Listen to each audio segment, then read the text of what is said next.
Hey guys, this is Dan with Gears and Gadgets. Thanks for tuning in. So I'm coming to you guys with another Shoei video. This is not sponsored, but I started riding with my Shoei RF-SR. It's the first time what I ever bought. Then I graduated up to the RF-1200, and now they came out with this RF-1400. So I decided to go ahead and pick up this helmet as well and go through and do a bit of a comparison between all three helmets. This will be a bit of a two-part series. I will do the riding impressions and comparisons, I guess you'd say, of airflow as the weather gets a little bit warmer. Right now it's still pretty chilly out here, 64 degrees, so it's hard to test the airflow when it's only 64 degrees outside. When it is 115, it will be a much different experience, so I'll be sure to share those impressions with you guys also here as the season goes on.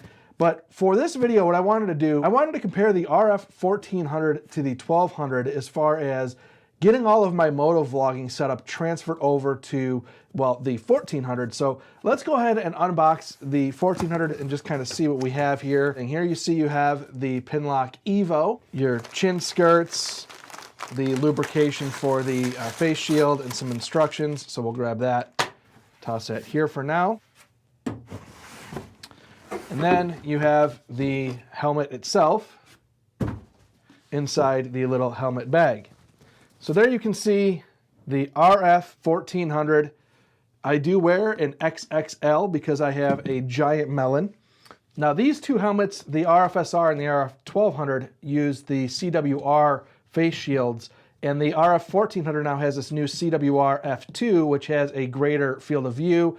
It is a different visor. So I reached out to Shoei because as of today, I look on their website, they do not list the parts for the RF-1400, and I said, hey, I'm interested to know when will the transitions or dark shields be out, and they said March, April for the RF-1400. So as of right now, you can only roll with this clear shield that it comes with. So I will be buying the $199, I'm assuming, transitions lens. This transitions lens has lasted 3 riding seasons, transferred over from the RF-SR to the 1200, and it still tints. I've seen people mention or question how long that transitions lens lasts and if it's worth it, and I will say yes, it is worth it, and I will be buying one again for this RF-1400 because I love them. Wearing glasses, it's a no-brainer. Not having to carry around different visors. It's just a really nice feature, and then riding at night, obviously, you can see through it. So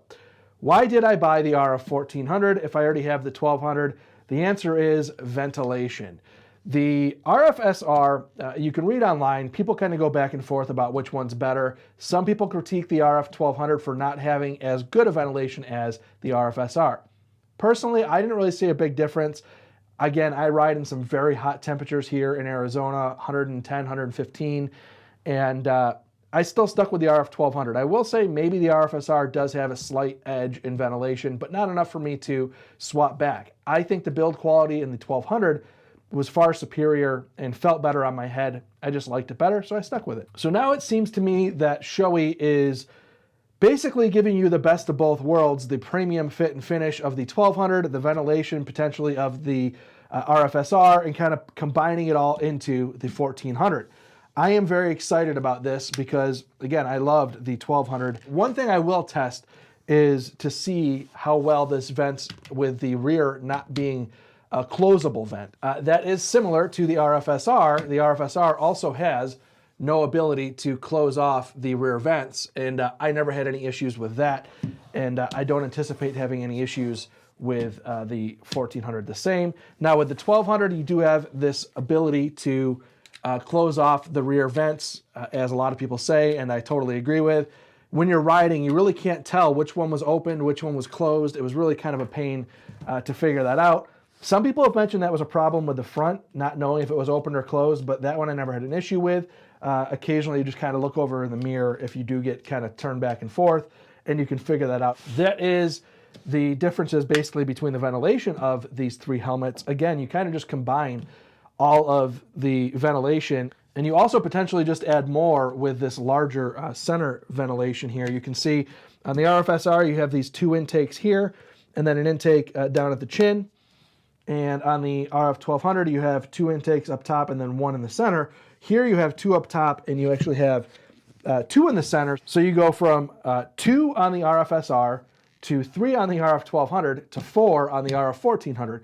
I think that's going to be a big difference when it comes to riding in the hotter temperatures. You also have, again, your exhaust vent. This kind of helps. The whole idea here is that as the air is flowing over the helmet, it's actually drawing air through the helmet and helping exhaust some of that hotter air that's kind of sitting up at the top of your head. Now we will talk about the insides of these helmets.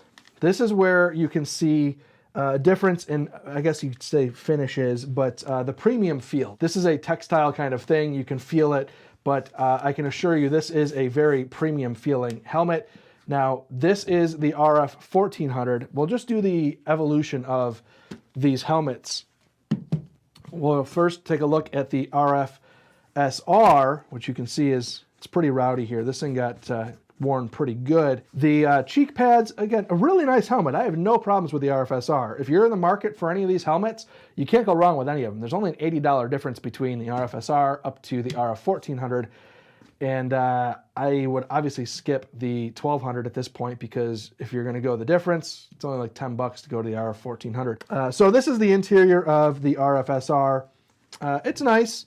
Again, the big difference for me was I just felt going to the 1200, which you have here, is that the build quality and finishes were just that much better. The padding around your head just feels nicer. It's a little bit more of like a microfiber type of finish that you see inside that helmet. And again, if we go back to the RF-SR, you can see it's just a little bit more of just like a general soft padding. I mean, it's very comfortable, but again, on your dome, the 1200 just feels much, much nicer.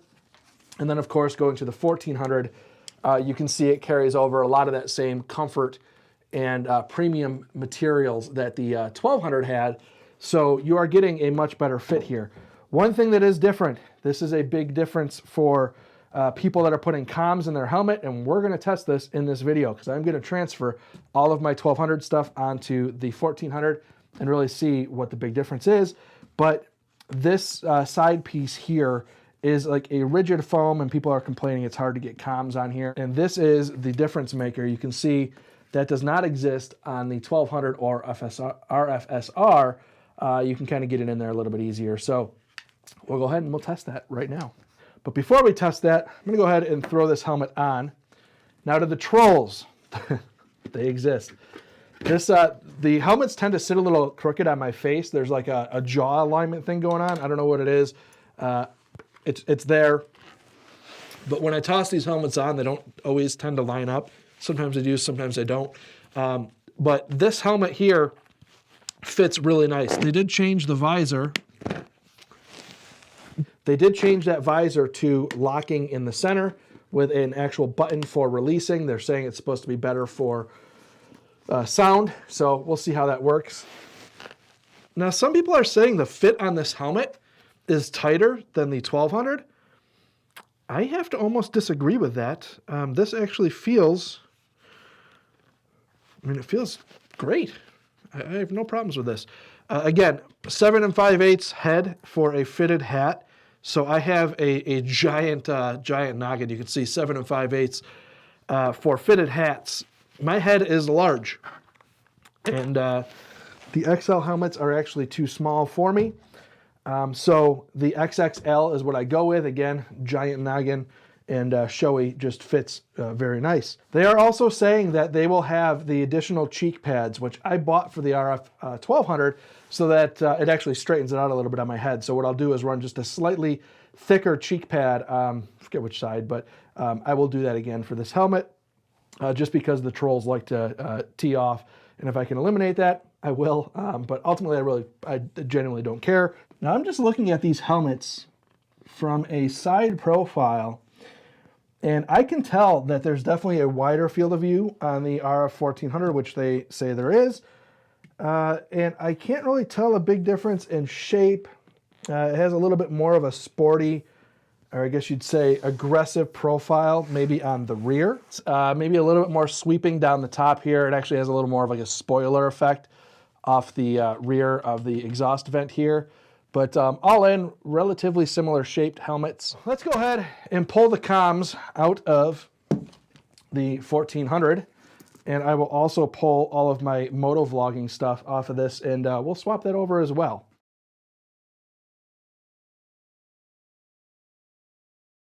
RF-1200 is now out of commission. We'll move the RF-SR off to the side. And now up on the main stage is the RF-1400. So as you see here, kind of pulls out the same way. Same idea at least. It's a little bit more snug and fit inside of there. Now into the infamous complaining of people trying to get this comms unit in here. This actually is a rubber piece that protects the helmet, which has been swapped so many times now that it actually fell out of the Cardo. This is not a quality with Cardo problem. This is a me switching helmets too many times problem. Most people probably don't change their comm unit over to 3 different helmets. All right, so let's just go ahead and try to get this thing in.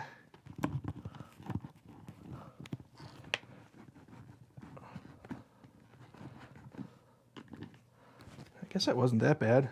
Takes a little more muscle to get it on there, but I don't see a big difference with that, guys. What I see happening here is that is a little more rigid of a piece of foam that doesn't exist on the 1200. We pull that out, but it kind of does. I mean, you still have this hard foam over on the 1200 that your Cardo has to force in.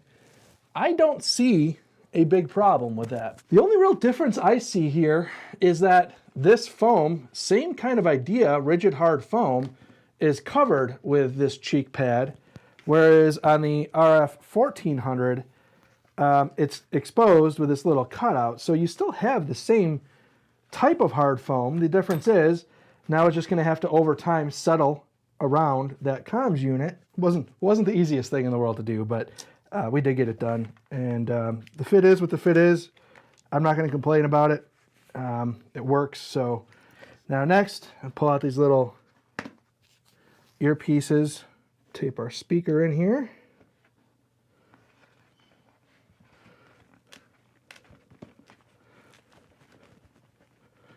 So that is in. Same with the other side. Just pull out this little insert. Let's go ahead and take this piece out here too. Okay.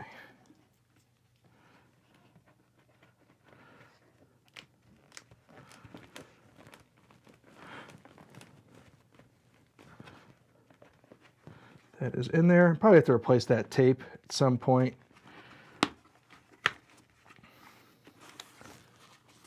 Then I just route the cable up into the helmet. This one, we'll deal with that in a moment.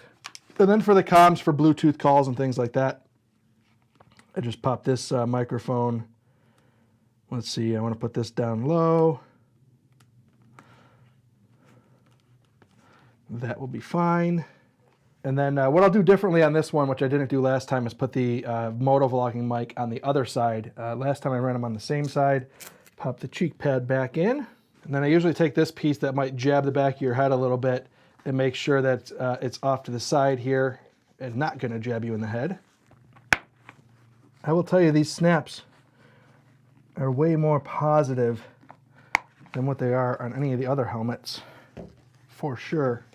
Okay, so now we'll go ahead, put the motovlogging mic in. Just tape that in. That's actually something I stole from Chase on Two Wheels. Actually, this whole microphone setup I stole from Chase on Two Wheels, and I'm still trying to figure it all out, but overall I am very happy with it. Just nice to use some masking tape to get these wires sort of put where you kind of want them. And then I just take this wire and tuck it all in here, which works out fine. I do not feel it on my head one bit. And we'll just leave that sort of dangling off to the side for now. Okay, so we'll pop our other cheek pad in.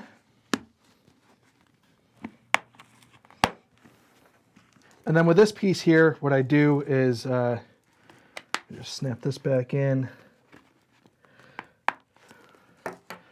For the jack that plugs into the audio recorder on the back of the helmet, what I do is I like to just tuck this in so it's out of the way, and that if I get in an accident, it's not going to jab in the back of my skull. Ideally, if anything were to go wrong, this would just kind of flop out and should not be an issue. But if I'm in an accident, that is probably the least of my issues at that point. But you can actually tighten that up and get it pretty snug, just kind of hanging out in the back of the helmet, which is fine for when you're not riding. Then I will take the industrial Velcro. It hasn't been on this 1200 all that long. So I'll take the audio recorder. I may replace that just because I pulled it off, but it still has quite a bit of a stickum to it. And this will go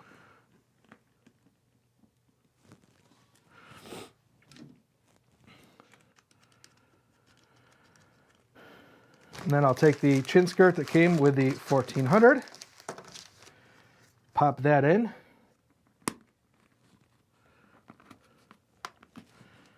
Everything on this helmet feels to be a lot more like positive retention. I feel like everything on here is slightly more challenging to get on, which is good because it means it's also slightly more challenging to get off. So there you have my RF-1400 set up for motovlogging. You have the audio recorder on the rear, which I have to probably adjust. I'm gonna have to go and buy some new industrial double-sided tape for that because it's not liking to stick too much. And very excited to test the ventilation on this thing. So guys, thank you very much for tuning in. This is going to be the end of the first video. I was kind of anticipating going out and doing some riding in the first video, but just getting all the comms and everything transferred over, the video got a little bit longer than anticipated. I did my best to try to edit it down, but I felt like everything was in there was kind of something that I would want to see before I bought the helmet. So I'm going to break this again into a two-part series. This is the RF-1400. Again, the first video, unboxing, kind of an unveiling. In the next video, I will get out and do some riding for sure and let you guys know what I really think about this helmet. So with that being said, thank you guys very much for tuning in. If this is your first time tuning in, please hit that subscribe button down below. Remember, likes go a long way to help support the channel, and I will see you guys next time when I'm out on the street riding with this new Shoei RF-1400. So I'll see you guys next time.